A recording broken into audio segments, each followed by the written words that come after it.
Welcome back, everyone, to RoomPack's ResEdChat podcast. If you're new to the show, every episode, our team of hosts brings you timely discussions on a variety of topics of interest to higher professionals who work in and with university housing, residence life, residential education, whatever you might call it. And this is another in our series that we get to do every year, highlighting our various members of our blogging team.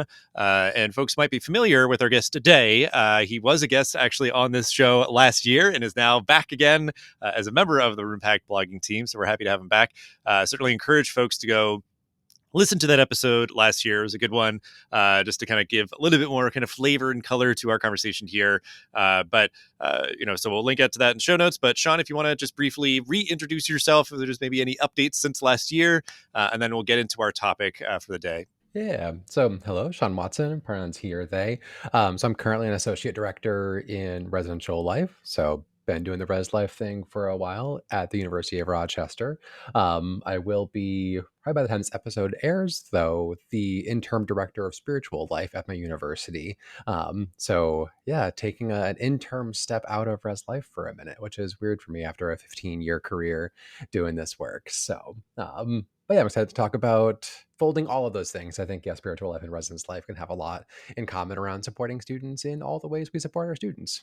Yeah, that's what I appreciated about our prior conversation and this one, of like a lot of these sort of like internal work or sort of like your perspectives, like how you sort of approach this, as much as sort of the developing like strategy and missions and kind of tactics and those sort of things. It's like, how do we kind of take care of ourselves, or kind of bring kind of our worldview to bear, or kind of bring ourselves into the work and all that kind of stuff. So before we get to all that, though, curious just from kind of your journey with kind of all that you do and all that you sort of explore and are interested in, like what inspired you specifically to want to join the RoomPack blogging team? So I think that actually connects a little bit with the topic of the broader chat today, is around creativity. Um, I'm currently a PhD student, not in dissertation writing stage just yet, but I am doing a lot of kind of papers, academic work, reading lots of academic work, and I have found that my capacity to, even just time wise, to read creative stuff, not read fiction things, is kind of tanking. And so being on the RoomPack blog, I have like a required writing thing to do that doesn't necessarily need to be cited and have 5 chapters and a bibliography and communicate in APA style, that I can be a little more playful. It can be a little more kind of gut driven. And so certainly that's a big piece of it. I also love being in conversation. I am consummate extrovert, and extrovert in between, kind of in physical space together, but also extrovert in kind of intellectually. I love expressing. I love being a part of a team that gets to talk about ideas, and so that's been really generative for me just to be in a space. And I think the other team members on the blog writing team had different ways of thinking about me. So I'm just like, oh, I love how they thought about X, Y, Z. So it's been really interesting to be a part of a writing team and get. And I think this is often a part kind of in the marketing of join the blogging team. Try out a higher ed space that's not exactly higher ed, not exactly kind of in a college environment. And so it's been a fun foray into kind of ed tech world for a little step. Yeah, definitely. I think it is. Yeah, I mean, I've had similar experiences of doing kind of just like contract freelance, kind of project based stuff with different organizations, and doing that kind of throughout my career. And yeah, it being kind of definitely where I feel like I've done some of my best creative work, just even in kind of service of very different missions and goals and outcomes and things. But like knowing that I was able to serve those effectively through collaborating with other people. And I think, yeah, just even on our topic, I think it is like kind of a perfect segue of like that idea of nurturing creativity, idea generation. How are you conveying ideas in a kind of clear and coherent, cohesive way? And I think it is something that can be just, yeah, nurturing to yourself on kind of on a personal level, but maybe it is bringing professional things in, or kind of getting a mixture of both. But I think yeah, it can be something where it is, I think, a good fit for a lot of people to have like kind of side project where maybe they're trying to put themselves out there in some way to connect with people, share ideas, and all that. So glad that you took the plunge and have been creating the content here. And I think what I have appreciated is that Paul is sort of the curator of the team. I think he does a very good job bringing in a lot of different sort of perspectives and everything. And these episodes where you like to try to bring kind of more of the warm personal touch to some of the concepts that folks have been exploring in their blogs and everything. But with this one, yeah, it's sort of meta in a sense too. I think that was speaking kind of just very broadly about creativity, kind of creative endeavors, and that sort of thing. So I'll position this to you, and I think you may have kind of an interesting perspective on this. What is your perspective on how Res Life pros can bring more creativity into their work? Context for my academic background. Certainly, I have a master's degree in higher education. My undergraduate degree is in English, creative writing, and French. And within particular, within the French kind of language space, really dove into French literature, French culture, French writing, French creativity writ large. And so I'm coming at creativity from kind of a language based space. So I am not a visual artist. My stick figures, even those look bad. And so I will contextualize that art can be, and creativity. I'll even go less art, more creativity, can be lots of different things, and where I can see people, and I've spoken to people about this, constraining themselves or having kind of a deficit or a negative mindset. Oh, I'm not a creative person. Okay, let's push back on that. Even me kind of playfully saying that my stick figures are bad. There is no such thing as bad art, and there's no such thing as bad creativity. And so I think that um, certainly I've done lots of trainings in RA training, student leadership training around a growth mindset and around kind of a positive orientation to our work and not poo-pooing ourselves automatically. And I think being creative is one of those really valuable spaces for us to engage in that way. Um, so I think a lot of people, when I'm working with them on a growth mindset, automatically go to academics. Oh, I got a D on this test, and I'm not a bad person, but I um, didn't do well in this moment. But there's a lot of emotions tied up in to academics. Our students are spending lots of money to be here. Their families are investing in them to be here. And so creative acts can be a really interesting space for us to play. And so that's kind of in the student space. But as a professional, I think a lot of our jobs, and I love kind of the pattern of the year that I know that I'm going to be doing more roommate mediations probably in October after the honeymoon period has ended. And that has been every October since I joined Residence Life as a student staff member back in 2007. Um, and so we know these things, we get stuck kind of in the pattern of them. And certainly our students have changed. The world is radically different than what it was in 2007, but some of these patterns are still playing out. Engaging in creative acts or engaging in creative spaces allows me to think a little bit differently, allows myself to exercise a different part of my brain than just being like, and again, okay, another year of doing the same exact thing. And I think probably, I imagine, and I've spoken with my colleagues about this too, I got into a higher ed job because I did not want to work a corporate 9 to 5 where August was the same as January was the same as November. Like, I'm kept fresh, I'm kept interested because things are changing. But if I've found myself getting into that rote space, then being creative can be really important.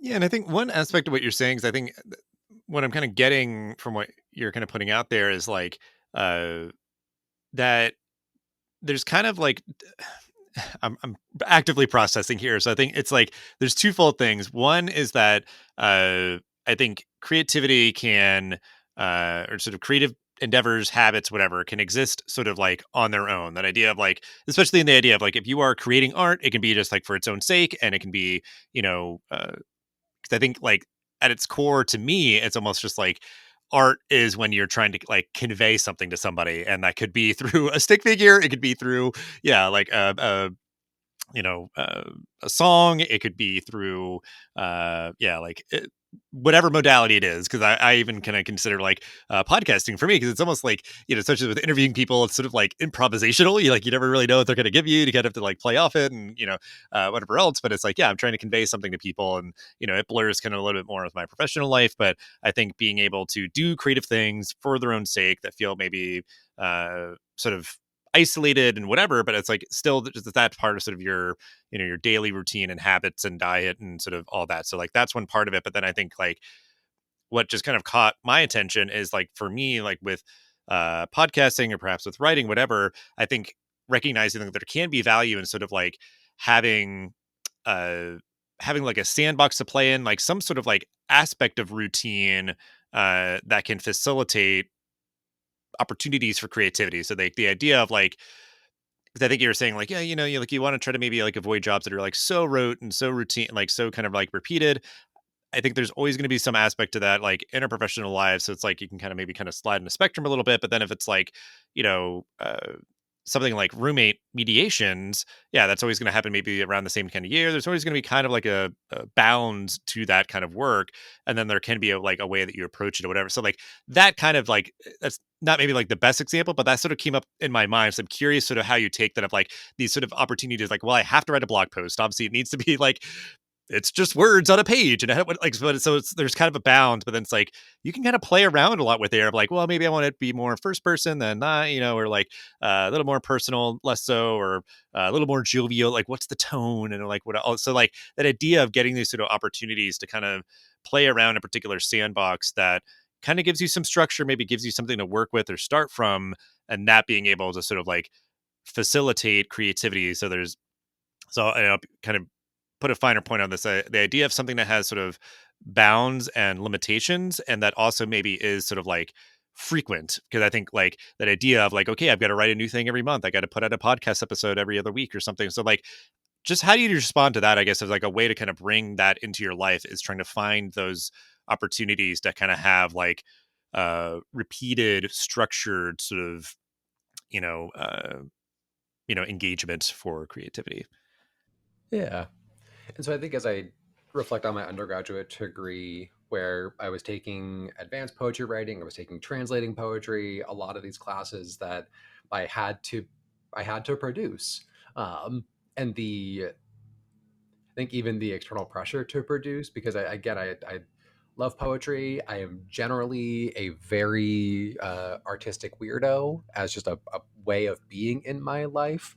Um, but yeah, finding those external pushes to engage in creativity, to engage in art, to push your boundaries a little bit. And I think and it's a kind of trite statement that artists don't like a blank page, because there's possibility and endless possibility and a blank page, and I don't know where to go from that.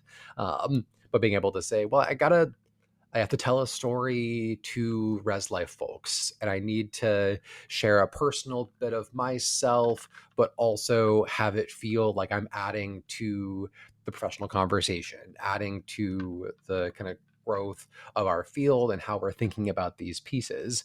Um, has been, yeah, interesting and generative, and I'll use probably the word generative quite a few times throughout this podcast, because it is a requirement to create. And I We are always creating and writing. I think about my email that is continuing to grow while I'm on this podcast right now. So I'm always writing, and I think about, I'm not gonna kind of fully go Marie Kondo on here, but like writing an email about one more damage billing thing, not gonna spark joy. Can I trash the email? No. But thinking about spaces where I am able to be joyful, to find joy, to find some um, kind of spark of life within the daily things that I am writing. Um, I think even that's kind of influenced a little bit. Even writing emails, I'm thoughtful of word choice. I'm a little more playful. Like, I love a good alliteration. That's just my like English major tick. Like, let me how many times can I paste this letter in the same space or play with it a little bit? And I think it provides just some light playfulness because things can feel so serious, and I don't need to go into a rant about 2025 and politics and the world being a really hard place right now, because I think everybody is aware that the world is a really difficult place right now, regardless of where you are on the political spectrum. Like, things are fraught. There is tension there, and if we can use creativity to find even 1% of our energy, 1% of our time can help us be a little happier, then yes. And having bounds and kind of requiring it. So I do it for the blog writing position in the team. Set your own boundaries. Do something and say, I'm gonna have a checklist, and my daily checklist is to write a haiku every morning. And it doesn't have to be good, doesn't have to be bad. You're just writing and engaging and thinking. Yeah, I like that because what it sort of like centers on for me to kind of like distill that down is like there's a part of creativity and because like, this is more kind of getting into sort of like innovation or whatever. It's like kind of getting away from whatever to you feels like normal, like kind of thinking differently and all that. So like because I was even thinking that idea of like certainly yeah you can kind of like bring some like fun and lightheartedness to just sort of like how you kind of interact and sort of show up in the world and interface with things. But then it's that idea of like creativity if like because you're talking about like word choice and emails. Like, I think trying to find this sort of like very small step, start somewhere kind of thing is like, because it could be like, okay, yeah, it's a very transactional thing, emailing back and forth. You might be kind of just very short with people and sort of just like whatever.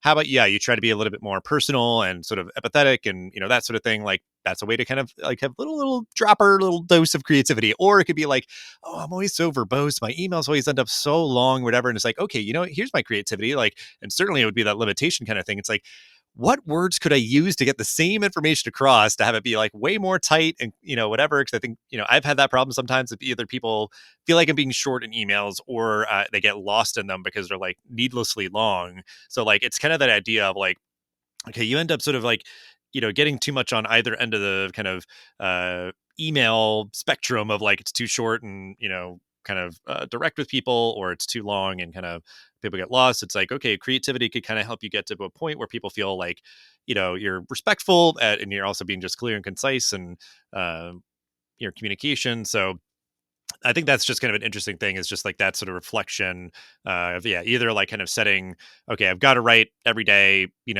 yeah, haiku or something like that sort of routine, or just kind of giving yourself those little challenges of things that you do or don't do that you want to change. Like whatever's your normal, try to like get, and kind of stretch your muscles out. Cause I think that's even like a part of this for me is certainly with writing, certainly with podcasting over the years for me is it's like you've got to just keep the muscle kind of like in motion and stuff. So like just opportunities to do that I think are important. And I'll give you kind of just kind of to that other big point that I was sort of sensing from you and I'd mentioned is that idea of like, all of this, I think that we're kind of using some examples sort of in our work lives and everything, but the idea of doing creative things for their own sake and not trying to like monetize everything or whatever. Like, so I guess just any thoughts or reflections on that, because I think that could even be part of it where it could be like, valuable for people is to be like, you know what? Yeah. By day I am Res Life Pro or whatever. I'm in the halls doing the thing.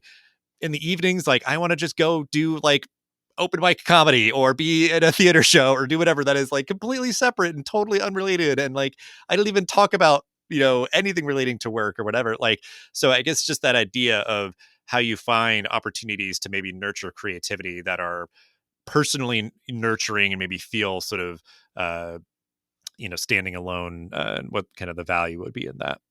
I think and this kind of goes back to some of the deficit mindset stuff I was talking about earlier. I think a lot of folks automatically cut themselves off from experiences before they even get there.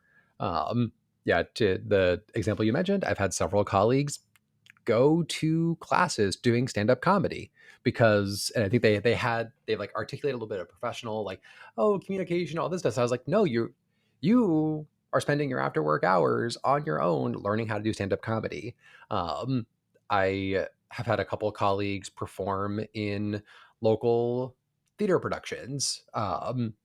I had one colleague, I think 2 weeks ago or 2 or 3 weeks ago, I saw her perform, and the a local theater does like Readers Theater Plus. And so kind of the structure of it is you get a play, you meet as a cast and read it on a Tuesday. You meet as a cast and read it on the Saturday of the show, block it out, and then that Saturday afternoon you're performing. And so it wasn't a like I I'm on a main stage play and I'm in rehearsal 16 hours every week, all of these things. Like there's really kind of low risk spaces for people to engage in. Um, a couple of years ago, and I've performed since then. There's a fringe festival in my area, and fringe festivals kind of happen around the world, and they're just kind of a week long poetry, improv, visual arts, documentaries, productions, all of these dance performances. And I submitted a performance. So I wrote a series of poems based on the major arcana of the tarot cards, and it was kind of a similar to what we were talking about in the last question. I constrained myself. I am writing something about these, and I've had such joy. And I'm performing those poems, some similar poems again. Um, some of them I performed the same show, I think 2 or 3 times now, and I'm like, "Cool. All right, next I'm gonna keep myself going. I'm gonna keep writing some of this work." And as a PhD student, again, having kind of some of those bounds, but I would not have thought that I would be qualified or able to perform at an arts festival.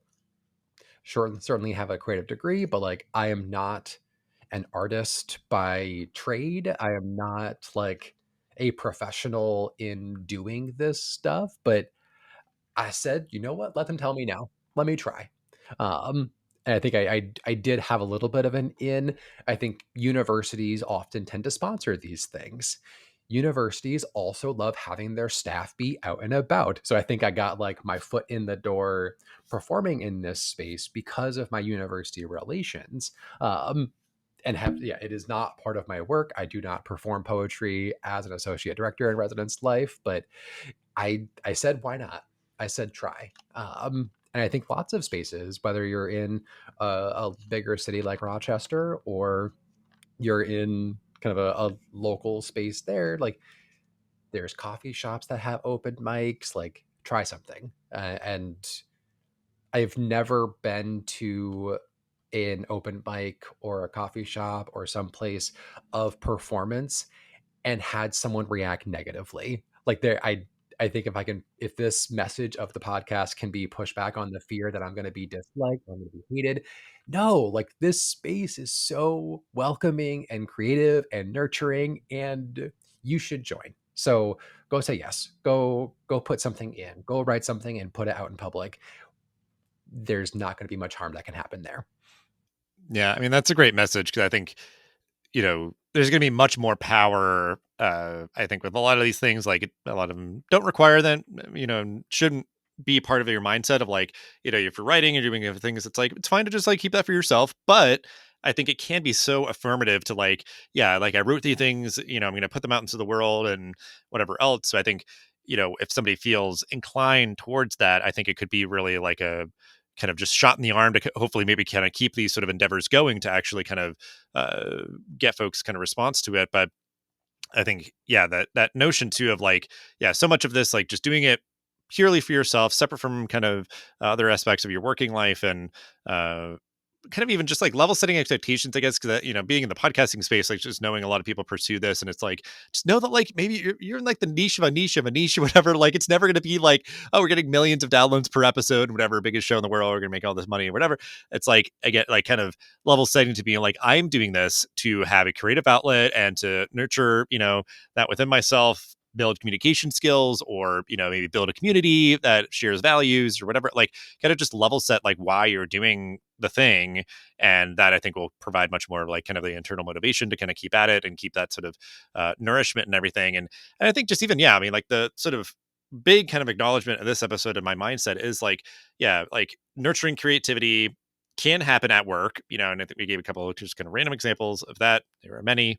But then it's just the idea of like who you are as a human and how you bring that into your working life and stuff. Because it could be like you're doing all this stuff completely separate, stands on its own, not trying to like, make a bunch of money or become like, a huge star or whatever. Like, but then it's just like whatever sort of like kind of centering that gives you and sort of like peace with the world and yourself, and also just sort of like creative thinking and all that, like that will impact how you do your work and sort of how you show up and all that sort of thing. So I think yeah, I think there can be a lot of different sort of interwoven things here and how you maybe approach it of like, am I being creative in service of my job, and that is the only reason why I'm doing it. It's like, that's like a little, I think, half baked. It's like you should have some different like aspirations or motivations, whatever. But like, I think I'm glad that we kind of, I felt like, covered so much ground of sort of like the synergy or sort of how everything kind of hopefully would maybe sort of uh serve each other, or like do any of this kind of creative thinking and nurturing of it, and whatever sort of endeavors and habits, whatever. I think at the end of the day, to serve yourself, so that maybe you can just be more, um, I guess, like show up in a different way at work, to where it doesn't feel as though it's maybe depriving you of things or limiting you or whatever. If it's just sort of like, okay, I've got a better balance of things, I can bring more of my uh, bring more of myself, to my job or whatever else. But I guess just as we wrap up here, I think I'm clearly processing a lot. I'm hoping that folks will kind of keep this sort of uh, thinking going, and conversation going and all that. So we'll wrap up here. If you have any advice, resources, things that you want to share, just to kind of wrap up the topic or help people to kind of keep going on this journey of nurturing their creative thinking. So I think about, as kind of you were talking about using it to show up and how we kind of use as an important creative muscle. This is not new. If you think back to cave paintings, like there have been artistic creative expressions before there was documented language. Like this, so this is like a natural function of us as humans. And so to cut ourselves off or to limit ourselves in being able to be creative, we're we are essentially cutting ourselves off and limiting ourselves as our full kind of human potential and human possibility. And so I think that one kind of like root that in my nerddom of historically this is what being human is about, and that's what we're here for. As I put on my both spiritual life and residence life hat.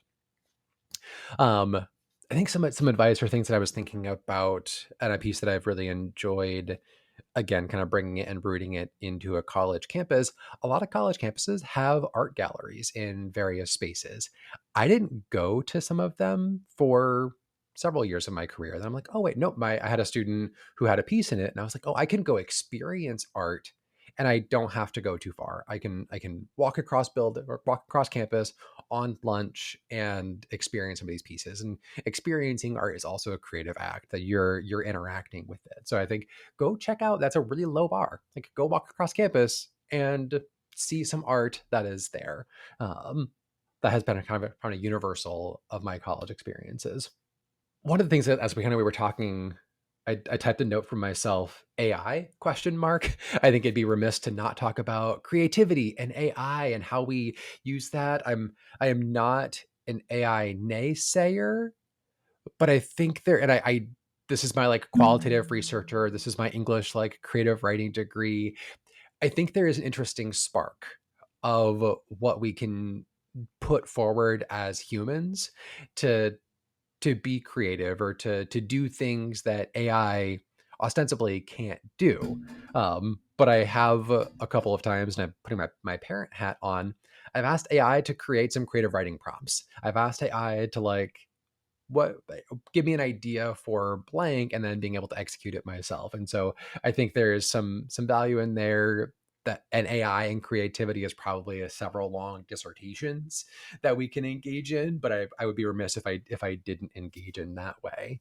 um the things I've been thinking about is like where I was like, what books do I have on creativity? What works have I leaned on?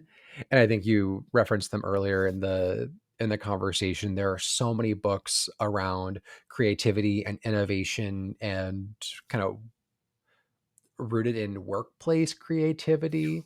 Um, and so I didn't list any of those in resources to share or things to pass forward because those are well known and out there. Some ones that I did list, and if you haven't seen these before, do recommend. There's several of them. Carrie Smith, artist author person, has a several books of wreck this journal, destroy this journal, like ways, and each page has some different creativity thing. One page was like, use this paper to make some new noise, and like do that. And I bit the corner of the paper because I was like, break out of your shell, do something weird, and like you can color, tear. So it's like each page is a creative prompt that really kicks you into a new space. Um, and then I think finding some works that are interesting or valuable, written kind of creatively too, that I pulled out of a pantheon. I love graphic novels, and that's like another interesting creative space that for many, many years, I feel like got kind of shunted to the side, not valuable. I think there are some really interesting academic history graphic novels. One, March, and so it's kind of a civil rights, but it's a 3-book series. Um, Moves you through the history in a really kind of human, visceral, visual way as a graphic novel. Um, and so, yeah, I think finding things that make you look at things differently is what I would recommend. I also have, and I pulled it off my bookshelf. I have like a creative whack pack book set or a card set, and I quickly googled. I was like creative cards, and there are a ton of those out there. And so if you're looking for like a quick prompt, and like they each have just a way to look at things differently. This one, yeah, ask what if. Put some magic in your thinking by asking what if questions. What if animals became more intelligent than people? What if we had mouths in our palms of our hands? What if men also had babies? So just like wild questions to get you to think weirdly, as a way to kind of shake off or shake out of where you are. Lots of good stuff there. Really appreciate you going into all of it. And we'll link out to everything in the show notes. Because yeah, I mean, some folks might want, yeah, like those cards. Yeah, that could be just good for like you to do with like your partner or your family or your team or like your friends or whatever. Just as sort of like fun prompts and stuff. And then like what was sort of like hitting with me is I think like that idea of being like, oh yeah, like I like graphic novels or this or that. Like I think people might be like, yeah, I love movies, TV, books. Yeah, graphic novels, comic books, or love going out to theater or this or that, or seeing like live performance and stuff. Like, I think my advice, just as you're saying all that you did and kind of just making some kind of mentions there, is like the idea of, I think, having these prompts and exposure to things that spur you to think differently. Like part of that can just be like, exposures to like different cultures, or yeah, like a different creator, a person who is presenting things from a very different, life experience or whatever else, or just like, and maybe using whatever kind of medium that you might most prefer, whatever, like, because it could be like, okay, yeah, I'm going to watch a movie from a director or somebody that I just have never had exposure to, or from another country. And it's just that idea of like, yeah, that idea of just like a prompt is sort of some sort of catalyst that can kind of get you moving. And whether that is like maybe just a brief kind of meditation that you do, you're maybe doing like the journaling or doing some sort of activity, or whatever else, just kind of having that little dose every day, or maybe it's something it's more substantial. And I think, yeah, even like with what you mentioned, that AI, I think, is in a powerful place to be kind of that catalyst of just like, hey, because I like, I say for me, my most routine use and valuable use of AI right now, it's just like, give me like 5 or 10 podcast episode title options, and usually I end up like kind of blurring together a bunch of what it gave. But it is that idea of just like, just give me something to start off with, because like otherwise I usually end up just like very generic and probably like super similar, where it's always just like, talk about this thing with this person, whatever, but it's like, right, like you want it to be like, obviously for any of this stuff, like acknowledging that again, the opportunity and the sort of the sandbox to play in is like, we're obviously all awash in content. You've got to have the stuff that's going to be grabby and sort of catching people, intriguing their curiosity. So like having titles that are going to be kind of facilitating that sort of thing, and just having a tool that helps to support that. And again, AI is a tool, as is like all the different resources and things that you mentioned, like tools that help to nurture this and bring it to our personal endeavors, work lives, whatever it might be. But just appreciate you so much, your perspective, all that you shared, all that you do, and we'll ways to connect with you in the show notes as usual. But just thanks so much for being part of the blogging team, for coming back to the podcast, and for hanging out for this episode. Always love talking, always love connecting. And if, yeah, folks want to, if they're listening or like, oh, I want to ask or connect or other ways be tied to me, I love reaching out. I love connecting.